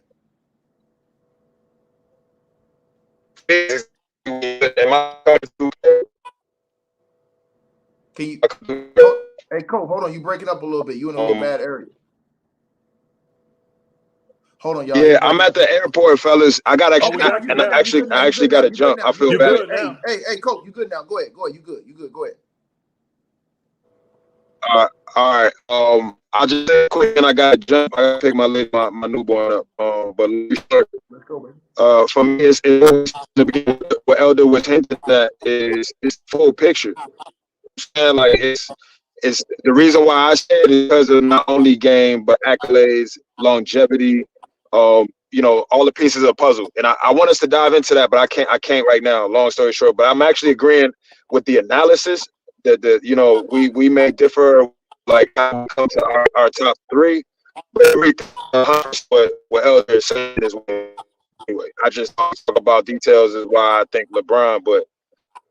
The way he's saying it is why I explain it, truth be told. But I gotta jump, fellas. We're gonna do this again. All right, we're gonna finish this up for you. Pastor, all right, be safe out there, brother. Yeah, be safe, bro. Pastor, let me get this to you, and we're gonna get Cope on the next episode, you guys. And y'all smash the like button as y'all have come on in here and accumulate on in here. And salute to everybody who support what we doing. Pastor, let me get this to you. So why do you think that a lot of these people have said? Because a lot of people have said that, oh well, he already passed. They've said that LeBron's already passed Kobe, but I never really remember having that conversation. That conversation was never publicly had. It's just that like we woke up one day and all these people saying that, oh, he been past Kobe Bryant. Where did all this come from? Why would people think that LeBron James is all of a sudden just passed him a long time ago? People saying that. It's just an agenda being pushed, bro. It's being pushed through the media. It's being pushed through all publications. This new generation, again, you can talk to them, and I guarantee you the majority of the younger people that love him and admire him and worship him at times, they don't really care about winning. Because when you bring that part up, they got 1,050,000 excuses. They don't value winning. They care more about the entertainment. They care more about the accolades. They care more about that stuff, and they value that more. That's why you'll never see me do a debate about the GOAT, because it is subjective to me. It's your thoughts, it's your opinion. But I got a chance to watch LeBron's whole career. I had a chance to watch Mike's pretty much his whole career. I watched Mike's whole career too. So I watched all of Mike, all of Kobe, and all of LeBron. And I think Mike's the best player I've ever seen in my life. And I think Kobe is like, y'all see my fingers? Right there. But does Mike 2.0. Does the longevity point have a point though when people say, hey man, but it LeBron helps. has been doing this since he's 40-something years old. I mean, bro, you've never seen that like this before. It helps, but I'm not going to say like it before because we have. We've seen plenty of people play to their 40, 41, 40. I think Vince Carter played till he was 42. So I have seen longevity. They'll say that he wasn't on that level though as LeBron James. They'll say nobody. Yeah, I was going to get to that point that I haven't seen that, and Kobe was on that level still producing until the Achilles injury. But so again, people will come back at that because they believe that is, you know what I mean? They got their reasons why they believe he can still do that. You know what I mean? No one in the whole history of sports life has ever beaten Father Time except athletes that were accused of things. So you see what I'm saying? You're going to always have a comeback. This is why I don't debate it. It's if you love him for that and you think he's the best, I'm cool with that. He's just never going to be that in my book. And that's the problem I have with the LeBron James lovers. Why is that? Explain that to the people. Why can't he get to that on the level? Two reasons. Why can't he get to the Mike level and the Kobe level in your Two reasons, Ticket. He can't get there. He don't have the drive and the passion to win like they do, in my personal opinion. He don't. But people will say he got 4 world championships. He doesn't have the drive and the passion to win like they do. They want to win at everything. Them two dudes was obsessed with winning. He don't have that. He don't. He moves more like a politician than an athlete, in my personal opinion. Do I say LeBron don't want to win? No, he wants to win. I agree. He just don't have it like them two have it. And then secondly, he's just not as great a winner as they are. I have seen them two literally put teams on their back and make them win. Not just get there, make them win. And I've actually seen them elevate other guys' talents, get them to perform in the most pressureful situations when others gave up on them. You know what I mean? People gave up on Ron Artest. People forget that had to be Kobe in this year. People gave up on Paul Gasol. Oh, he's just a good European skilled player. Now he's the world champ. Now he's a Hall of Famer. You see what I'm saying? People's concept of these players change when they start playing with Mike MJ. When they played with Kobe Bryant. I don't really have that testimony about LeBron James. I don't have it. I don't see. Now, the closest to it will be Anthony Davis. I got to give him credit there. Because Anthony Davis was, hey, skilled big man, score a lot of points. He ain't going to get you over the top. Now Anthony Davis come over here. He's trying to be more consistent. If I'm going to give him one of them, it's going to be him. I don't think he made D. Wade any better. I don't think he made Chris Bosh any better. I don't think he made Kyrie Irving any better. I don't think he made any of them dudes any better. I don't. Kyrie was clutch before LeBron got there. Kyrie's got that mentality. You understand what I'm saying? So that's why. Those are the reasons why I will never put him over. Now, I say never, but I just said earlier, if the Lakers was bold enough to put him in the GM, coach, player role, and he succeeded at that, that's something I've never seen, Ticket. I don't care what era we in. That's something I've never seen. No, that changed the game. Why do you have Kobe past Kareem? Because a lot of people will say, well, Kobe ain't past Kareem. And I know why I have put him past Kareem. And mine is based off not only the winning, but also the skills as well, too. When I looked at the skills, I just said Kobe's skills. I can't deny it, bro. Kareem was a dominant player at every level he was at. But when he got to the pros, Kareem's prime years, he just couldn't get over the top, y'all. He just could not get over the top. And when Magic came, Kareem was one of the driving forces, but everybody knew from day one. And Magic showed you as a 20-year-old rookie, this is really my team. When he went and did what he did in the finals when Kareem got hurt, what y'all crying about? Remember he told what you crying about on the plane? Magic here. What you doing? I can play center. I can get it done. And went out there and put up greater numbers than Kareem put up at center position. So everybody knew that was Magic's time. Magic extended Kareem's career, in my personal opinion. He extended Kareem's success because he took by the horn and ran with it. See, it wasn't the type of scenario where Kobe and Shaq were together. And clearly Shaq was the best player back then, but Kobe really could have been. He was ready. Kobe was right there. You know what I'm saying? It wasn't no Shaq just dragging this little boy along. He for the ride. No, bro. He holding up the major weight. You closing out some. You doing what you do in the middle of these games, beat your sins up. But I got to come close these games for you. I got to hit the big shot. I got to make the free throws. I'm doing it on the. We 1-1-8. It ain't no separation between us really. And Kobe defined that at a young age. At a really young age, Kobe did that. And I understand Kareem dominated at a young age too, but I just, when I look at the totality of it, and Kobe prime, bro, he was getting it. He was getting it. And Kareem they got me so upset, man, because it's like this, man. Like when I look at Kobe and when I look at Shaq, they always use Shaq as their excuse. When I look at Shaq had Penny. He had a team that was already championship ready. He couldn't get over the hump with them in Orlando. Then he comes to the Lakers. People forgot he had 2 All-Stars on the team, and Nick Van Exel and Eddie Jones. They won 60 games. Couldn't get over the hump without Kobe being up there in that spot. It was only until Kobe elevated himself and played at the level that Kobe was able to play at that the Lakers were able to win championships. They act like Shaq was this dominant force who, we got to remember too, Kareem even won a chip before he went over to the Lakers. Shaq never won a chip. Shaq never won a chip before he went to the Lakers. And then they say, oh, well, he won one without him. He was a shell of himself at that time. And D. Wade was the man who really carried that team at that time. So it wasn't like Shaq had carried that. And then we talk about the Western Conference, and how Shaq had easier, favorable matchups in the NBA Finals when you played those East big men versus all those bigs he was playing in the West, like Tim Duncan and all those other dudes. When Kobe was leading the team and scoring and stuff on a lot of those series and bailing us out a lot of these series, and Shaq was even going on TV and saying Kobe's the best player on all 9 planets. He was saying this stuff in that time when they was winning the 3-peat. But I think that people like Stephen A. Smith and these guys, they try to they use Shaq. And I noticed that to discredit, but these guys never ever use LeBron. They'll do the same thing with Mike. They try and use Scottie to discredit Mike, even though we saw when Scottie got hurt. Michael Jordan took Dennis Rodman and still was first place in the Eastern Conference when Scottie was hurt all those games at the beginning of that season when he had that surgery. Mike took Dennis and still ran through the league. So and those are facts. So my thing to you is that I hate when they try to use the Shaq excuse because, like you said, LeBron James has had multiple superstar talents. D-Wade won a championship and it was the finals MVP.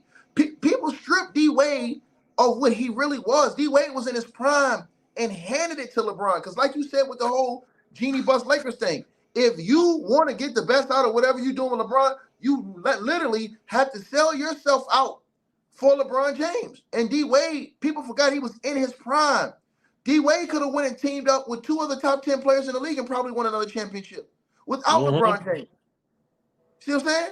The level he was playing at that year, the first year they went to the finals, the level D-Wade was playing at, it shouldn't have been no.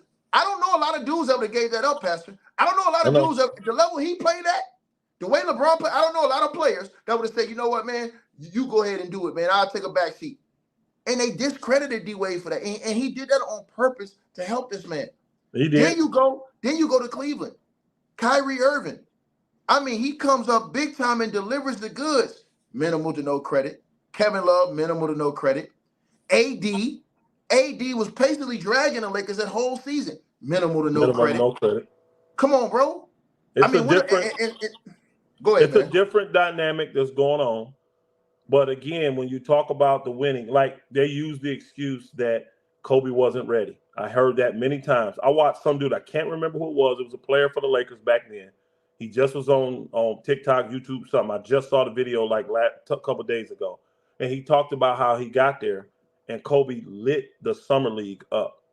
Lit it up. Just destroyed guys. And they was showing, and he was talking about, and he said he went and told, man, we got the next Michael Jordan. This one, Kobe was 17, 18 years old, bro. They knew it then. Kobe just was a product of bad coaching, really. Old school, I'm not changing. I don't care how great you are. Rookies don't play. We don't deal with high schoolers. You see what I'm saying? He was just a product of that for 3 years. But once they let Kobe get unleashed, the Lakers started winning championships. It's just that simple. So imagine if they'd have done that his rookie year and actually started him like they should have. You see what I'm saying? Like in today's game, Kobe would have came in starting with his drive, his skill set, his mentality. Kobe would have started winning championships probably his second or third year in the league instead of waiting till his 4th or 5th year. They use that against him too. I'm glad you said that. They used that first couple of years when people forgot at that time. Like when LeBron came, is when they really started like giving the teams. It was accepted. Before that, high schoolers never was starting. When KG came in the league at the same time, he didn't start off starting. KG came off the bench when he first in Minnesota. Yeah, he came off the bench. They always believed that high school guys should come off the bench. They never at that time, and this is another thing people don't put in there, Pastor. They didn't ever believe that high school guys should be able to come in there and start, regardless of what you did. And you heard guys, you remember this, Pastor. You heard reports out of the Lakers organization that Kobe was tearing them dudes up. Van Exel, Eddie Jones, all them guys. Eddie Jones said it publicly. When Kobe was a rookie, this dude's better than me. He said it. And he was an all-star, y'all. He said it publicly. This dude's better than me. Boy, when he get his chance, watch out. That's all he said. So he literally, imagine that team when you let Kobe go. And he only played Kobe like 15 minutes a game. Imagine letting Kobe go and getting that experience at that age with his mindset. See, Kobe had the mindset to absorb it. I got to give it to LeBron. He had it too. He came in with that mindset to absorb it. But imagine him getting that opportunity. It won't be nothing to talk about, bro. And again, last part I want to touch on this with you, and we got to get out of here. Last thing I want to touch on is this. They use the percentages against Kobe now. Oh, well, LeBron has way better percentages, man. He got way better percentages in it. To that, you say what, man? to people who again, try to use the field goal percentages and stuff like that. at the behest of not going back and forth because it ain't gonna matter. At that time, 45% shoot, 44% shoot for a two guard was decent. That was good. So it's not like he was a 40% chucker or 41% chucker like some guys was. I ain't gonna say no names, but Kobe shot fine. And then you're talking about a man that for a lot of his years, because the Lakers played him, didn't put the talent around him after certain things. You see what I'm saying? Man, he out here getting quadruple teamed, taking some of the most difficult shots you've ever seen on a night-to-night basis. Oh, he could have passed his team. What teammates? Kobe understood and knew. So again, I ain't making no excuses. He shot that. I don't care if the Booger shot 38%.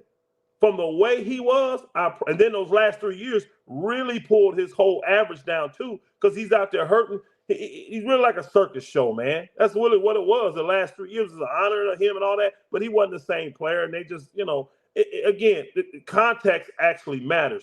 That's what, and see, I think a lot of the younger people, that's what hurt them about Kobe. Because when they start understanding basketball, Kobe was on the last 2-3 years of his career.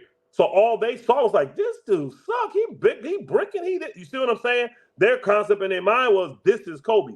They didn't get to see the killer for 17 years. They didn't see the first 17 years. They saw the last 3, and he played 20. So that hurt the mindset of a lot of these LeBron James folks, because they come in love with LeBron, but they seeing this dude end his career just chucking shots and throwing them up all crazy and didn't understand the context behind it. At the end of the day, I saw all of MJ's career. I didn't watch all his games, but I saw his whole career. I watched all of Kobe's games. I've been here for LeBron's whole entire career. Watched the majority of his games. Michael Jordan is better than Kobe Bryant by a little bit, and Kobe Bryant is better than LeBron James. Now, because of the whole totality of it, the way I do my list, I have MJ, Kobe, Kareem, Magic, Duncan. That's my top 5. That's my top 5. That's my team that I would put out there on the floor. And see, people will say you're disrespectful. They'll say you're disrespectful not to pull up, but people got to remember, it's old school cats like Dr. J that won't even have Mike as his GOAT from guys he's seen before Mike. See, he looking at these guys he's seen before, and a lot of these guys, Pastor, are just dudes that ain't even old enough to watch Kobe. Some of these dudes didn't even watch Kobe's career. Like most of these guys that's going to comment in the comment section, if you tell them to put their age, they didn't understand. So when they looking at the accolades, they'll say that Kobe didn't have the MVPs. They don't understand what Colorado did to Kobe's career through the media, because the media is the ones that vote for the MVP award. So they don't understand what that did to his career. Colorado destroyed Kobe Bryant's career, bro. As far as accolades and stuff like that within the media, it destroyed his career. If he never had that, we're talking about Kobe Bryant would have had about 2 or 3 more MVPs. He was a hated man. He was a hated man for 2 things. That Colorado thing, and then they blamed him for breaking up him and Shaq, even though it wasn't his fault. So, because Shaq was like, not the class clown, but he was the lovable big man that everybody in the league loved. You see what I'm saying? So Kobe was the arrogant young guy that broke that up, and he was the one that went out to Colorado and did what he didn't. You know what I'm saying? Those 2 things hurt him. But again, I'm going off just the eye test from watching these guys play. If I'm getting all these guys in their prime and I get a pick of the litter, LeBron will be the 3rd one I pick out of those 3. If those 3 are there, I'm picking Mike first. I just am. I think he is a little bit above Kobe. And then I'm picking Kobe next, and LeBron will be 3rd out of those 3. That's how it would be for me. That's how it would be. Now, when I do my all-time list, I like a team. I want a center, power forward, you can call it small forward, wing, whatever, guard, la. So to me, Kobe and Mike, they 6'6", 6'7". They can interchange at 2 or 3 all day. So those are my 2 best players. I'm not leaving them off my list. So any one of them can play the 3, any one of them can play the 2, and I got Magic at the point, I got Duncan at the 4, and Kareem at the 5. That's my team. That's my team. LeBron's somewhere outside of that. Last thing I'm gonna leave you with, people say that this is the last thing that we gotta get out here. People say that well, when you look at Kobe, LeBron was a better all-around player. My thing was this: Kobe Bryant to me was more skilled than LeBron James all around. He didn't have to show it because that's not what he wanted to do. People got to understand, like Kobe and Mike, they wanted to be assassins. They had the skills to do everything LeBron James did. Everything LeBron James did, Kobe and Mike could have did. All they had to do was put their mind to it. But they wanted to be assassins on the court to where they didn't want those responsibilities of having to run the point, getting all these guys going and stuff like that. Them dudes wanted to take you themselves. And that was a Mm-hmm. big difference. And why I think people confuse that and say, oh, well, LeBron's way better skilled than this and the third. He wasn't, bro. He was not way better skilled. Kobe Bryant, all the passes we seen Kobe making, remember when he's making the passes to all of his teammates, Ronnie Turioff and these dudes, making all these plays for these guys, finishing with dunks and stuff like that. All the passes he made to Powell, I'm talking about big time passes he was making to Shaq, Ron Artest, carving through holes. They don't see that. They don't see the creativity and the art and the science of the game that Kobe Bryant broke down and gave it to you. But I'm gonna say this, Pastor. Remember one thing, everybody. LeBron James and those guys looked up to Kobe Bryant. They looked up to Michael Jordan. These were their heroes. LeBron, what was it, 09, 010, 2010? One of them years, they interviewed LeBron. They asked him who's the best player in the game. He said Kobe Bryant. He ain't even hesitate. Both years in a row. Both years he won the MVP. He was saying Kobe was the best. Kobe Bryant the best in the game. So he just being humble there? No. What happened if he was being if he was being humble then in 09, 2010, what happened to his humility now? He win one chip. Oh, I'm the GOAT. What happened to his humility if he was really being humble then? No, Kobe was the best player in the game at that time.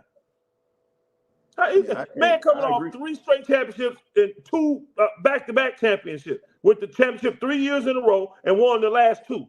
How you gonna not say he's the best player in the game? Well, they'll say his record. They'll say his regular season record was better than Kobe's head-to-head. But here's the thing: Kobe Bryant has a better head-to-head record against Michael Jordan. So what does that mean? Kobe Bryant has a winning record against Michael Jordan. That don't mean nothing. So when y'all say here's the thing that guys like me and Pastor look at before we get out of here. Kobe Bryant in their prime, when LeBron was winning MVPs and picked to go to the finals, Kobe was waiting for that man in the finals. All 3 of the years. And that man never showed up, bro. And they want to come back and talk about all the years after that. Bro, we talk about dead in their primes when LeBron James was picked to win championships. Pastor would tell y'all, the commercials, right, and all of them had the commercials with the LeBron and Kobe dolls. These were all over TV. They had already promoted at NBA Finals. That was all over TV. They had the Kobe Bryant dolls and LeBron James dolls. Go look it up. It's still on online. You go to Google and look it up. They had it promoted. That was the finals. LeBron James did not show up none of those years, bro. He was winning MVPs and Kobe Bryant was winning the finals MVPs. Yep. So I don't know what else I can tell you. I don't know what else Pastor can tell y'all. Y'all can try to use percentages. Y'all can try to use longevity. All of these other things. If longevity is the case, why is he still trying to pass some of Michael Jordan's records and Jordan retired after 14, 15 seasons? Why? So what's the Lakers news? No, I'm asking, do you got some? Did you say something earlier about it? Or that you're going to do another video? Yeah, let me tell you. Oh, before we get out of here, let me tell you.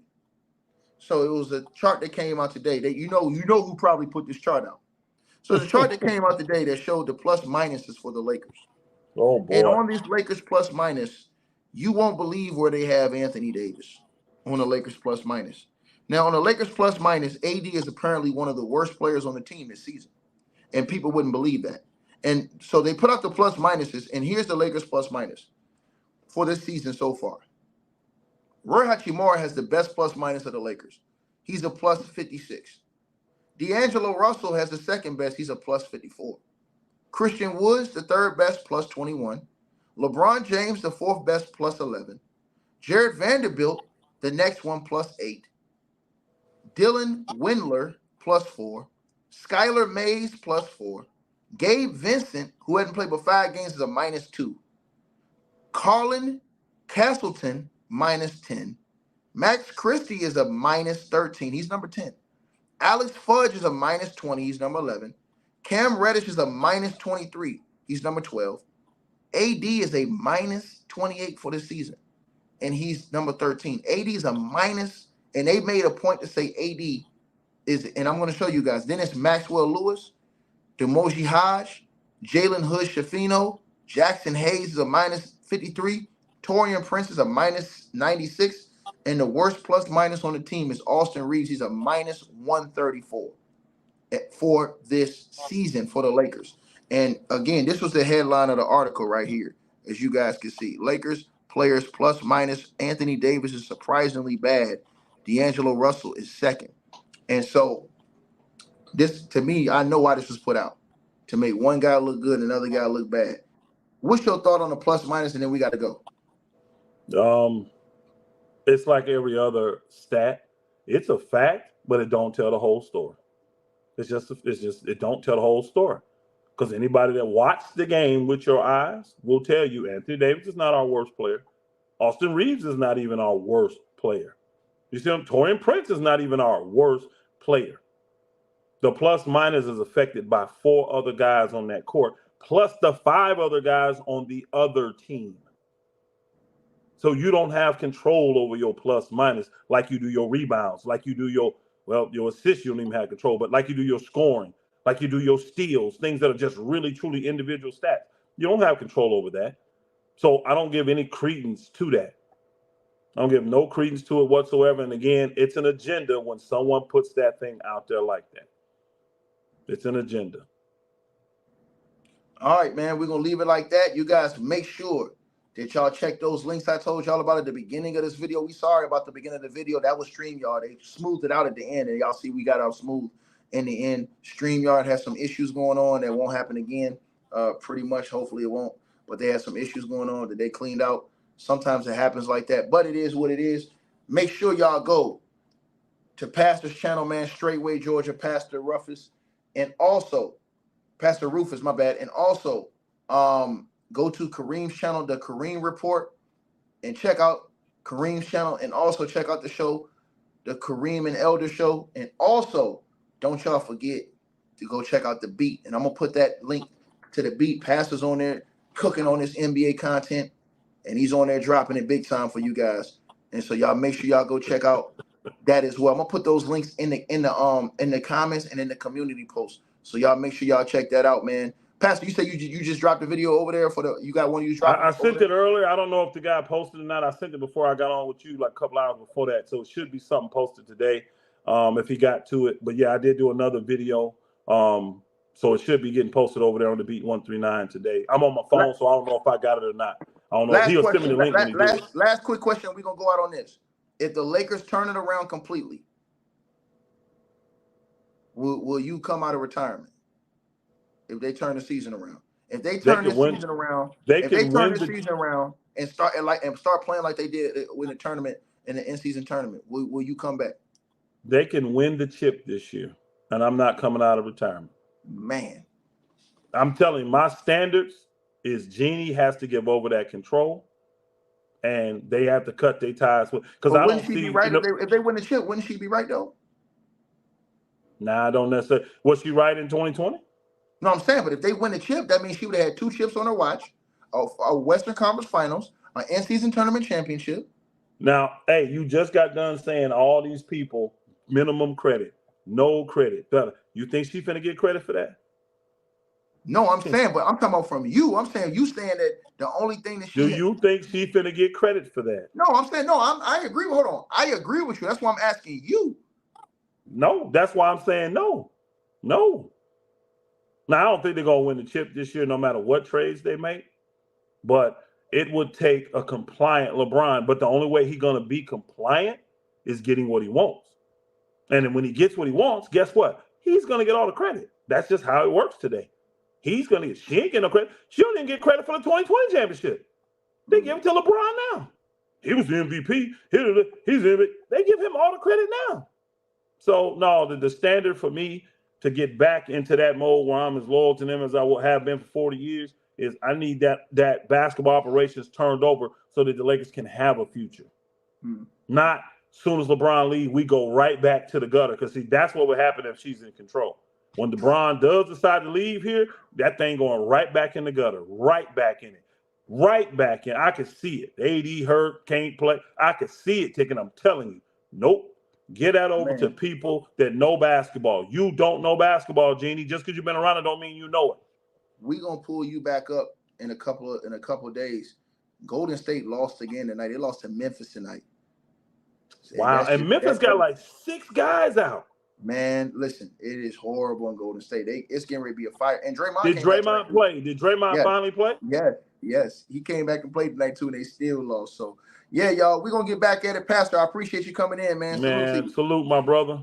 You already know what it is, man. Y'all go check him out, man. Hit the like, share, subscribe, and we out of here, man. We're gonna holler at y'all on the next one, all right? Peace.